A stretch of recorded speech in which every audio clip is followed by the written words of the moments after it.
السلام عليكم ورحمة الله وبركاته. كلنتو وناسن داود يلا كنا سو dhawaada barnaamijkeeni aan kaga hadlayna toorasha fanka Bollywoodka hadii ay ahaayeen toora caana matriisha caana maantana diirada waxay noo saaran oo aan doonayna taariikh nololeedkii soo dhameystiran in idin kaga hadno xidig labada jecel ay 3 malhodra iyo dabaaldega sanad guuridii 37 3 malhodla markuu uu soo galay fanka 2012 iyo waxyaabaha uu qabsoomay aan diirada ku saari doonaa barnaamijkeena maanta. Magaciisa rasmiga waa 3 malhodra waxaana lagu naanaysaa Sid. Shaqadiisana waxay tahay jilaa filmada sameeya sidoo kalena waa modelist oo ku daysadana mega starka caanka ah ee Shaaruqan. Malhodla dhererkiisa waa 1.85 mitir sidoo kale miisaankiisa waa 80 kilo sida uu diiwaan gashan. Waxa kale aan ka soo qaadan karno ninkan waxa kamid ah 16 Janaayo 1980 inuu dhashay haatan waa 37 jir waxa uu ku dhashay dhankaas Delhi dabcan wuxuu ku dhashay gudaha India. Hadda marka la fiiriyo waxa uu ku nool yahay Bombay. Dhalashiisa ninkan waa Hindiyaan sidoo kalena qoyskiisa waxa ay degan yihiin Delhi. Iskuulada oo wax ku soo barto waxa qayb ka ah ninkan wax ku soo bartay Navy Gender School oo isna Delhi ku yaala. Sidoo kale marka la fiiriyo college-ka lagu magacaabo Shahid Bhagat Singh College ayuu wax ku soo bartay ninkan ee dhankaas New Delhi ku yaalo wuxuuna ka bartay business commercial dhanka ganacsiga ayuu wax ka bartay. Waxyaabaha kale aan ka soo qaadan karno waxa qayb ka ah sanadkii 2012 ayuu ninkan Bollywoodka ku soo biiray wuxuuna ku soo caan baxay filimkii lagu magacaabo Student of the Year kaas isku mar ay soo wada bixin actor-ka caanka ah ee Firun Dhawan iyo Arya Baad waxaana soo caabixay Karan Johar. Sidoo kale ninkan wuxuu ku soo muuqday filimka musalsalka caanka ah ee lagu magacaabo jiray Darti Kafir iyo Dabrit Firaj Johan oo la daawaday 2006 waana musalsal. Dhinaca kale ninkan diintiisa waa Hinduism ama Hindu waxa kale uu diiwaan gashan waxa kamid ah ninkan qudrada ku caagan yahay oo soo qaadan karna hobbigiisa waxa qayb ka ah inuu gymka aad jecel yahay waxa qayb ka ah inuu gacantiisa ku sawiro waxyaabaha cartooniska ee carruurta lagu ciyaarsiyo. Fadlan hadii aad tahay daawada marka ugu horeysa aad soo boqoto channelkeena Dulucda Filmada inuu share gareeyo si uu u gaaro saaxiibadana joogtada inuu ugu xiran muuqaalkan. Wiilkan 2012 Bollywoodka marka uu soo galay waxa uu xigtay 20 inuu bilado badan qaato waxa uu ka qaatay filimkiisa Student of the Year bandhiga oo ka sameeyay. Sidoo kale aad ayaa loogu amaanay wixii markaas ka dambeeyay wuxuu ka mid noqday tooriyaasha Bollywoodka lagu jecel yahay. Dhinaca kale marka la fiiriyo hadda kor waxa jirta laba mar oo ninkan dhexda ka galay wada aan soo qaadan karno waxa kamid ah ninkani laba kamid ah taageerayaashiisa ayuu maxkamad ka dacweeyay waxa uu ka dalbaday magdhow gaar ah 10 karoor taasoo dabcan u dhiganta 900,000 oo doolarka Mareykanka. Taageerayaashiisa waxa kamid ah laba kamid ah website ay furteen magaciisa ayayna ku qoreen intaas kuma ekeen dabcan waxay kala sameeyeen si online ay wixii ku iibinayeen nado ishaaro iyo kabo iyo dhar kale inta waqti xadarkaas la iibinayo oo online lagu iibinayo waxa ay ku iibinayeen isaga magaciisa waxaanu u suurageliyay iibka inta laga inay sameeyaan saxiixiisa koobi oo isaga la saaray si taageerayaashiisa iyo dadka kale loogu iibiyo. Markuu ogaaday in taas si daarta malhodra aad ay ugu xumaaday labadan ninna maxkamad ayuu ka dacweeyay waxa uu ka dalbaday magdhow gaar ah 10 karoor kaasoo ku dhiganta 900,000 oo doolarka Mareykanka. Sidaat malhodra muranka kale dhexda ka galay diiwaan gashan waxa uu yahay waxay tahay hadda kor soo qayb qaadanaya barnaamijyada TV-da laga daawado ayaa waxa la weydiiyay ma jirtaa gabar jeceshahay ama Trisha jeceshahay waxa uu dhahay waxaan jeclahay oo aan taageeray Madhuri Dixit. Sidoo kale waxa uu dhahay waxaan weligay kuriyo jiray inaan sariirta la wadaago Madhuri Dixit taasoo aad ugu xumaadeen taageerayaasha Madhuri Dixit iyo waliba Trishada caanka ee Madhuri Dixit. Inkastoo markii dambe raaligelin uu ka bixiyay arrinkaas marka ninka uu ku fogaaday Madhuri Dixit jaceelka uu qabo darteed noloshiisa khaaska markaan soo qaaday ninkan dabcan hadda waa single ama doob ayuu ku yahay nolosha kaligiisa ma uu guursan waxaana xiriir jaceyl kala dhaxeeyay ee saaxiibo la ahaa Trishada caanka ee Aliya taasoo sanado badan jaceyl ka dhaxeeyay ugu dambeyntiina waxay ka raacday Ranbir Kapoor laakiin hadda wuxuu la saaxiibay Kiara Advani taasoo filimkiisii ugu dambeeyay Sheershaa isla sameeyeen kaasoo aad loogu amaanay bandhiga uu ka sameeyay Siddhartha Malhotra waxa aan rajaynayaa bilaha soo socda labadooda inay aqal galaan laakiin noloshiisa gaarka marka laga hadlayo ninkan waa single weli ma uu guursan. Sidoo kale saaxiibada qiimaha badan waxyaabaha kale aan ka soo qaadan karno waxa qayb ka ah ninkan marka aan fiirino familka oo ka soo jeedo ninkan aabihiisa waxa lagu magacaabaa Sunil Malhotra waa kabtan hore ee la shaqeyn jiray maraakiibta ganacsiga gaar ahaan kuwa militariga ayuu la shaqeyn jiray sida diiwaan gashan. Sidoo kale marka la fiirsado hodiisa waxa lagu magacaabaa Rima Malhotra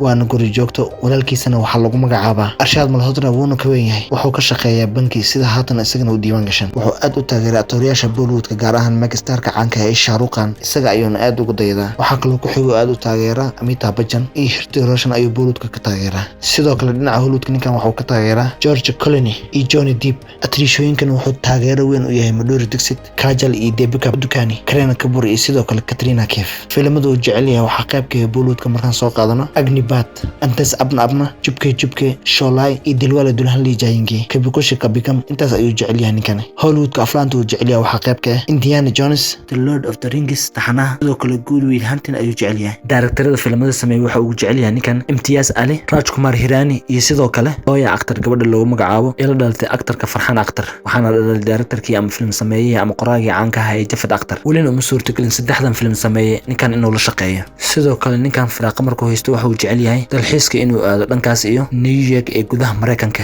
iyo sidoo kale magaalo xeebeedka Goa ee Goobay loo yaqaan oo gudaha Hindiya ku taalo saddex malahooda la tan iyo markuu sameeyay filmkii Sheershaa cirka uu galay bandhiga uu ka sameeyay haddana waxa uu dalbadaa 10 karoor ilaa 15 karoor inta u dhaxaysa inuu film ku sameeyo waa lacag gaaraysa 1 milyan ilaa 1 milyan iyo bar doolarka Mareykanka laakiin ninkan ka hor Sheershaa inta uu sameeyay 3 karoor ilaa 4 karoor ayuu qaadan jiray intaasna ayuu filmada ku sameyn jiray hadda marka la fiiriyo hantidiisa ninkan sanadkan 2022 sida shabakada Forbes ku diiwaan gashan waxay gaaraysaa 11 milyan oo doolarka Mareykanka waa lacag sare u dhaafay 80 karoor ayuu haystaa ninkan waa haatan sida uu diiwaan gashan ninkan waxyaabaha kale aan ka soo qayb qaadan karno waxa qayb ka yahay ninkan sigaarka miyuu cawaa jawaabtu waxay noqonaysaa meen sida uu diiwaan gashan kan waxa la sheegay sidoo kale inuu qamriga qac ka siiyo oo nacbo sidoo kale waxyaabaha kale aan ka soo qayb qaadan karno waxa qayb ka yahay markuu yaraa inuu jeclaa inuu ciyaari jiray ciyaarta loo yaqaan rugbyga kamida isboortiga kubadda la cararay ee tahay ayuu ciyaari jiray sidoo kale saaxiibada qiimaha badan markuu 16 jir ahaa ayuu iska daayay waxa uu bilaabay dhanka modelka inuu galo sidoo kale ninkan waxa qayb ka ah filimkii My Name is Khan ee sameeyay Karan Johar ee Shaaruqan iyo Kajal atoryaasha ka aheen inuu ka ahaa director caawiye Karan Johar ayuu caawiyay si uu wax ka faa'iideysto sidoo kale ninkan isagoo jira 22 jir aan bixin rabay directorka lagu magacaabo Anubhav Sinha inuu film u sameeyo laakiin filmkaas lacag ayuu loo waayay kadibna meel ayaa la iska dhigay waxaana uu suuro gashay inuu soo caanbaxo 2012 wuxuuna ku soo caanbaxay filimkii Student of the Year kaasoo sameeyay Karan Johar sidoo kale waxa la sheegay ninkan inuu aad u tixgeliyo ay saaxiibana qaali aad isugu dhaw yihiin aktarka Firun Daban iyo atrishada Alia Bhatt waxa uu sheegay inay aad kaga duwan yihiin atoryaasha kale ee fanka Bollywoodka ay ku jiraan maadaama saddexdooda hal film ay ku soo wada caanbaxeen sidoo kale ninkan markuu sameeyay filimkii Egg-Fillion ee aad iyo aad ka loogu amaanay 2014 kaalintiisa qaatay sidoo kale filimkaas waxa la sameeyay Ritesh Deshmukh iyo Shraddha Kapoor bandhiga uu sameeyay daawadayaasha aad ay uga heleen filimkaas filmkaas markii uu daawaday Salman Khan inuu aad uga helay bandhiga uu ka sameeyay Siddhartha Malhotra hadiyadahan uu siiyay saacad qaali ah sidoo kale waxa la sheegay aktarkan filimkii Brothers markii isla sameeyeen aktarka caanka ah Akshay Kumar si uu kaga run sheegay doorkiisa boxingka ninkan waxa uu sameeyay miisaankiisa 10 kiilo ayuu ku kordhiyay aad ayaana loogu amaanay kaalinta uu ka qaatay filimkaas sidoo kale isku soo wada duub ninkan markaan fiirino socdaalkiisa dhanka fanka Bollywoodka inta uu ku jiro waxa uu suuro gashay in uu sameeyay 11 film oo tiyaatarada loo saaray filimkiisa 12aadna wuxuu ahaa Sheershaa laakiin kaas isaga tiyaatarada lama saarnay dhanka OTT-ga ayaa laga daawaday filimkiisa koowaad wuxuu ahaa Student of the Year kaasoo la daawaday 2012 kaasoo guuleystay Samhid ahay labaadna waxa uu ahaa Seetu Hase kaasoo la daawaday 2014 kaasoo isagana guuleystay Average ahay Egg-Fillion ayaa ugu xigay superhit noqday kaasoo isna la daawaday 14 ayaa la daawaday waxa uu xigay filimka Brothers kaasoo la daawaday isna 2015 sidoo filimkaas wuxuu noqday mid guul dareysmay waxa uu ka noqday flop waxaana xigay filimkiisa Kapoor and Sons waxa uu soo baxay 2016 waxa uu noqday hit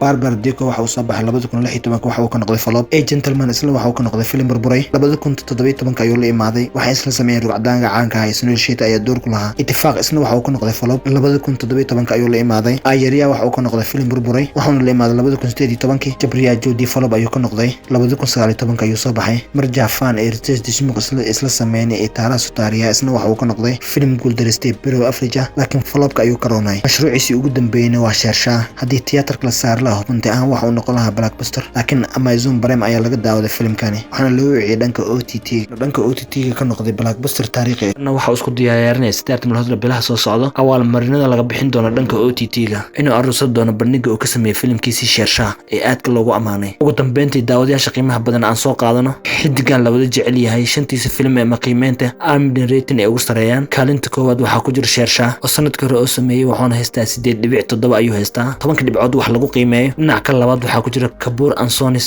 2016 uu sameeyay 7.7 ayuu ku qiimeysay IMDb rating 10 dhibcood wax lagu qiimeeyo waxa saddexaad soo galaya filimka Ittifaq 7.3 10 dhibcood wax lagu qiimeeyo Haseetu Hase ayaa soo galaya kaalinta afaraad kaasoo 2014 uu sameeyay 6.8 ayaa lagu qiimeeyay 10 dhibcood wax lagu qiimeeyo halka Brothers 2015 uu sameeyay Egg-Fillion uu sameeyay isna 2014 6.5 ayay ku qiimeysay shabakada IMDb rating sida haatan u diiwaan gashay wiilkan labada jecel yahay Siddhartha Malhotra oo dabaaldega sanad guuridiisa 37 Siddhartha Malhotra filimada kale hada gacanta uu ku haya ama shaqada uu ka wada ee soo socdo waxa kamid ah filimkii Mission Majnun iyo filimkii Thank God ee isla matalayeen superstar Ajay Devgan iyo Rukul Britisin intaas ayaan ku soo gabagabeynayna saaxiib hadii aad tahay marka guurisay aad soo boqoto YouTube channelkeena Dulucda Filimada subscribe inoo saar like iyo share comment-ga anaga ilaaban barnaamijkana waxaa idin la socodsiinayo idin daadiyeenayo anigoo ah Nuur Cabdikariin Qalale barnaamijkan barnaamij lamid intaan ku kulmayno waxaa idin kaga tagayaa assalaamu calaykum waraxmatullaahi wabarakaatuh